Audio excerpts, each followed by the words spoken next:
நான் நம்புறேன்ப்பா. என் வாழ்க்கையில தேவையில்லாத சிலது இருக்கு, அதை நீங்க எடுத்துட்டீங்கன்னா என் லைஃப் மாறும். எத்தனை பேர் விரும்புறீங்க? அப்படியே ஜெபம் பண்ணுவோமா? அப்படியே ஜெபம் பண்ணுவோமா? அப்படியே கைகளை உயர்த்தி, ஆண்டவரே என்ன நீங்க நல்லாதான்ப்பா படைச்சிருக்கிறீங்க, எனக்கு என்ன நல்லாதாண்டவரே வச்சிருக்கிறீங்க, ஆனா தேவையில்லாத சில காரியங்கள் என் லைஃப்ல வந்து ஆண்டவரை டேஸ்ட் பண்றவங்க எல்லாம் முறுமுறுக்கிற மாதிரி ஆயிட்டேன்ப்பா, முறுமுறுக்கிறது மாதிரி ஆயிட்டேன்ப்பா. ஆனாலும் ஆண்டவரே, இந்த தண்ணீர் மதுரத்துக்காக வைக்கப்பட்டதின் அடையாளம், அது பக்கத்திலேயே மரத்தை வளர விட்டீங்க. என் வாழ்க்கையும் அதுக்காக வைக்கப்பட்டதின் அடையாளம், என் பக்கத்துல தான் நீங்க இருக்கிறீங்க.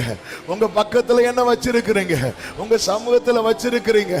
என் வாழ்க்கையின் மதுரத்தை வெளிவிடாதபடிக்கு தடை பண்ணுகிற எல்லா தேவையில்லாத கசப்புகள், எல்லா தீமையான காரியங்களை அப்பா என்னை விட்டு எடுத்து போடுவீராக, என்னை விட்டு எடுத்து போடுவீராக, எடுத்து போடுவீராக. என் வாழ்க்கையை மதுரமாய் மாற்றுங்கப்பா, மதுரமா மாற்றுங்கப்பா.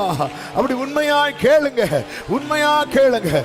இயேசுவின் நாமத்திலே அப்படியே ஆவதாக. உங்களை